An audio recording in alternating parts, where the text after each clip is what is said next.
contrate para ser babá um evangélico. Eu vou por aqui. Descobre que a empregada doméstica é evangélica e não quer que seus filhos tenham uma orientação evangélica. Manda embora? Pode ir para a cadeia. Isso nunca vai acontecer porque nós evangélicos aprendemos a respeitar a liberdade dos outros. Mas eles, se o pai ou a mãe descobre que a babá do seu filho é homossexual e não quer um homossexual orientando, 2 a 5 anos de cadeia. Que lei é essa?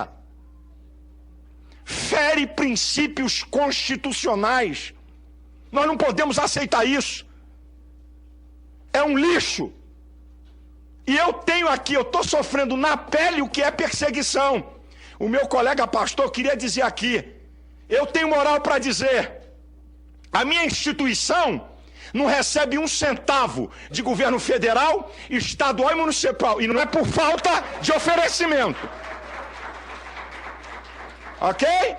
E eu tenho trabalho social em penitenciária, trabalho com mulher com gravidez indesejada, reforço escolar, tirar gente das drogas, bancado por quem acredita em mim. Agora eles são parasitas do Estado. Comem milhões de governo federal, governo estadual, governo municipal e estatais para ficar dizendo quem é homofóbico ou não e para fazer patrulhamento. Isso é uma vergonha. Comem milhões. Eu pago milhões de impostos. Eu aqui, ó, posso dizer aqui, eu, com a empresa que eu tenho, eu pago milhões de impostos. E não recebo nada, sabe por quê? Porque acredito que uma pessoa, para me dar alguma coisa, ela tem que acreditar nos meus ideais. E o cara que é católico ou homossexual, eu não posso estar pegando dinheiro do Estado para meus ideais. Eles são sustentados por isso. Interessa a eles isso. Mas na hora do debate correm, porque são covardes. Correm, porque não querem encarar. Correm. O negócio deles é feito debaixo dos panos, na calada, como foi aprovada a PL lá na Câmara, antes do recesso parlamentar. E que tentaram aqui, senador Magno Malta sabe, 5 horas da manhã, perto do recesso do Senado, Magno foi chamado às pressas, uma pilha de processo, voto de liderança, lá dentro estava a aprovação do PL 122. Aí alguns senadores chamaram o Magno e disseram assim, Magno, tu já viu o que está assinado lá? Não, pega lá para tu ver, o Magno foi lá. Ué, que é isso aqui? Aí foi a cada líder, amigo, ele falou, rapaz, eu nem vi tanta coisa, estava perto do recesso. É isso que eles fazem, eles querem aprovar na calada da noite. Parabéns a essa comissão. Os líderes que retiraram a assinatura, Renato Casagrande, a Raup, o Cafeteira, que assinaram por cortesia, porque isso acontece mesmo, mas que não deram para eles o texto dizendo exatamente o que era, ficaram absolutamente revoltados. Arthur Vigílio, foram todos para a tribuna repudiar a maneira como conduziram e foi exatamente uma condução feita pela ex-senadora Fátima Cleide. É isso aí. Os homossexuais são livres para serem homossexuais. Não queremos impedir ninguém de prática nenhuma, mas não vamos aqui dar status e privilégio a um comportamento que quer impedir o direito dos outros. Eu vou dizer aqui, porque se ele quiser negar, ele negue. Para terminar, no debate do Estatuto da Família na Câmara, na audiência pública, seu Tony Reis estava do meu lado, se pegar o filme e rever. Eu disse para Tony Reis isso aqui. Tony Reis, sabe qual é o erro do teu movimento? Ele olhou para mim. Se vocês buscassem apenas os seus direitos, mesmo eu sendo contra, é um direito vocês buscarem aquilo que vocês acham direito. Agora, quando você toca no meu direito, você me chamou para briga. Vocês cometeram um erro crasso, porque vocês não estão apenas querendo buscar seus direitos, vocês querem calar os que são contra a sua prática. Tenho dito aqui. É complicado, né? Muito complicado. Deixa eu atender o telespectador, que ligou um pouquinho antes de entrar o Silas. O Silas ficou aí mais de 3 minutos e ele está lá aguardando. Clésio, seja bem-vindo. Oi, Clésio. Boa tarde. Eu estou vendo vocês até pela televisão. Pois não. Eu queria falar o seguinte, nós estamos vivendo um cristianismo de que época? Um cristianismo da época de Roma, porque Paulo, quando ele, antes dele ser Paulo, que ele era Saulo, ele perseguia os cristãos, depois ele passou a ser perseguido. No caso, nós estamos vivendo uma época a qual nós deveremos, sim, amar o nosso próximo, devemos respeitar as opiniões do que está sendo julgada. Só que o que eu não concordo como cristão, e como isso que vocês estão falando no debate aí, em relação essas pessoas que falam que estão sendo perseguidas, porque eu acho que quem está sendo perseguido nessas alturas do campeonato aí, eu acho que somos nós cristãos. Nós estamos defendendo a sociedade, nós estamos defendendo os nossos direitos, entendeu? E eles entraram falando o seguinte, que nós temos que engolir eles da maneira que eles estão. Tá certo. Nós somos obrigados a aceitar eles se beijando dentro da igreja, no pátio da igreja, aceitar um casamento, entendeu? Até a própria religião católica, a qual eu não sou seguidor dela, condena isso daí. Tá certo. E, no entanto, a Constituição vira com tantas coisas para ela resolver em nosso país, eles viram e dão ênfase e ouvido a uma situação dessa. Aí eu pergunto aos senhores que estão aí no debate, porque eu tenho certeza que a voz de vocês vai alcançar muito mais do que a minha, e eu estou falando com 3 pessoas religiosas de igrejas diferentes, pelo que eu estou vendo aqui através do meu monitor. Se nós estamos sendo perseguidos, a Bíblia fala que nós não devemos dar ouvido a essas pessoas insânias. Não devemos lançar pérolas aos porcos. Se eles acham que eles estão no direito deles ou estão certos, não seria melhor nós batermos palma para eles e falar assim, continua, o caminho do inferno é logo à frente. Obrigado, Clésio. Já que eles não estão querendo aceitar Cristo como seu único e suficiente Salvador. Tá bem. Obrigado pela participação, Clésio. Eu queria concluir na minha fala, e até pegando aquilo que o Clésio falou, Celso, é que todas as ditaduras que foram impostas foram uma minoria que se organizou, a própria ditadura militar no Brasil se impôs desta forma. A minoria militar se impôs, acabou fechando e acabou com a democracia. Quando eu tomo alguma postura em tese, de não lutar naquilo que nós defendemos, o que vai acontecer, um exemplo do que vai acontecer foi a decisão, salvo engano, agora recentemente, do Conselho Nacional de Justiça, Celso, que obriga os cartórios a fazerem o casamento homossexual. Essa orientação não existe para casamento heterossexual. Ou seja, um heterossexual ele pode decidir lá não se casar dentro do cartório. Fazer uma união estável. Mas quando chega um homossexual, o cartório agora é obrigado, sob pena do tabelião, perder os direitos do seu tabelionato por causa... Falando, não, vamos fazer uma união estável. Ou seja, é obrigação. O que acontece? Nós, aí eu vou dizer assim, como igreja, a Igreja do Senhor Jesus, independente de placa, nós não podemos aceitar que uma ditadura venha a ser imposta. Verdade. Nós devemos aceitar, sim, que eles tenham a liberdade de expressão, mas que essa liberdade de expressão se torne numa ditadura comportamental, nós não podemos aceitar isso. Rodrigo, eu quero até assim complementar que o mais grave ainda é que essa ditadura tem tentado ser imposta desde as crianças. Eu assisti um trecho de uma reunião antiga da Comissão de Direitos Humanos, onde uma membra ali da comissão, ela defendia com muita garra que as crianças, ela usava até um termo assim, deixa as crianças serem felizes, que a partir dos 5 anos de idade elas tinham que ser estimuladas sexualmente para que elas decidissem o caminho, que aí elas teriam uma possibilidade de serem mais felizes sexualmente no futuro.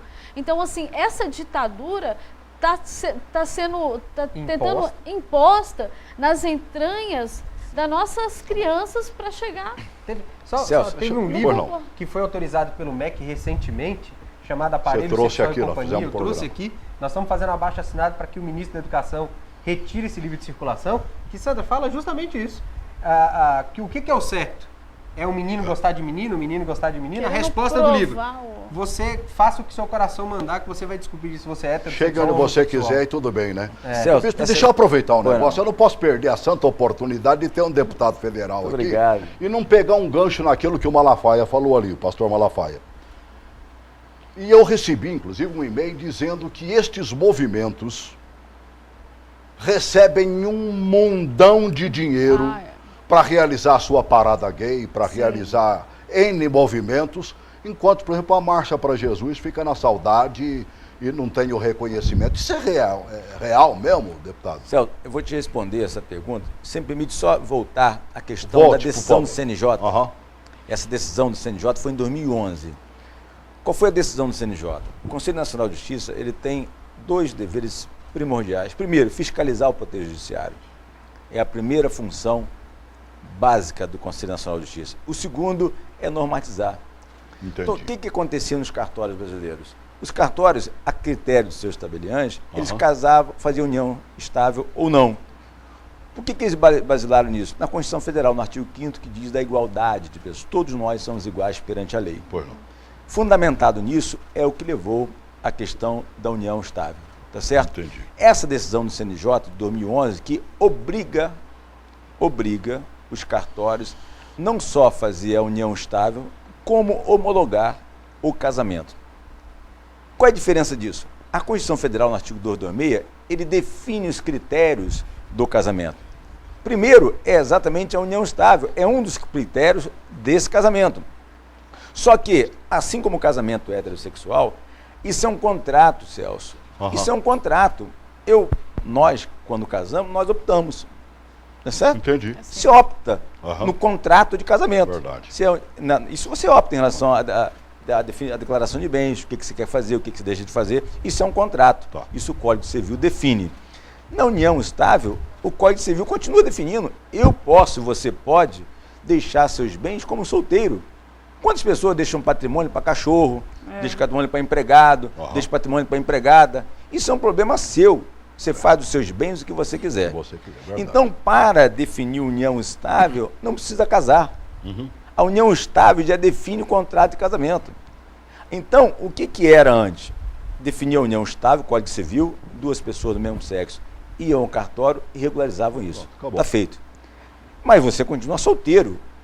Porque a lei brasileira não permite isso. Você continua solteiro. O que eles querem? E o CNJ quer que faça. E não pode. No Brasil, existe um Congresso bicameral. Quem legisla é o Congresso Nacional. A Câmara e o Senado. Acabou. O CNJ diz que não. Que agora, além dos cartórios serem obrigados à união estável, tem que homologar casamento entre pessoas do mesmo sexo. Isso não pode. Isso nós estamos, esta semana, muito fortemente, trabalhando para colher assinaturas para fazer uma PEC, um projeto de emenda constitucional que vai ajudar a regulamentação do artigo 226, que não pode casar pessoas do mesmo sexo. Ponto. Isso nós vamos fazer. Tá bom. O nosso programa praticamente depois encerrado. Eu quero ouvir o comentário daquilo que o Silas falou. Sobre o recurso. E sobre recursos. Isso eu respondo também a você. Uma informação aqui, que é uma informação recente, para você ter uma ideia, na discussão do orçamento do ano passado para este ano, foram remanejados, isso pela proposição da antiga Comissão de Direitos Humanos, certo? Foram remanejados da educação 11 milhões de reais que saíram de recursos destinados que eram para a educação e foram para financiar a parada gay nos estados brasileiros. No Distrito Federal, 11 milhões de reais. No Distrito Federal, aqui, existia um orçamento para a parada gay no Distrito Federal de 3 milhões e meio de reais. A minha pergunta, eu não vou entrar em discussão sobre a parada gay ou marcha. A minha pergunta é, a parada gay, ela é prioridade do Estado ou o que é a prioridade do Estado? É a parada gay ou você melhorar a saúde, educação e a segurança?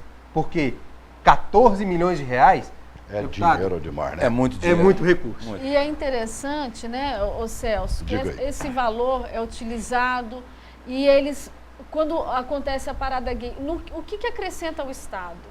o que acrescenta ali, qual é o valor agregado. Porque a informação que nós temos é que ali até eles estendem uma bandeira, e embaixo da bandeira fazem sexo, utilizam o banheiro dos comércios no caminho. E o que acontece? Isso chega a ser atentado ao pudor. Isso chega a ser atentado ao pudor. Então, tem que se rever todos os aspectos desse apoio de um grupo que não se chama minoria, que não é uma minoria. Praticamente você encerrou a sua... Obrigado por ter vindo, viu, Sandrinha? Vamos lá, Rodrigo. Deu quase 1 minuto. E queria, na realidade, convocar a todo o povo de Deus que está nos assistindo, porque essa luta não é só nossa, essa luta é de todo o povo de Deus. E não é uma luta que vai discriminar, que vão fazer ações vexatórias. Não. É uma luta para respeitar o meu posicionamento, o seu posicionamento, de ter uma família normal, uma família comum. Uma família comum. Ou seja, o meu direito, o seu direito também precisa ser respeitado. Que Deus nos abençoe.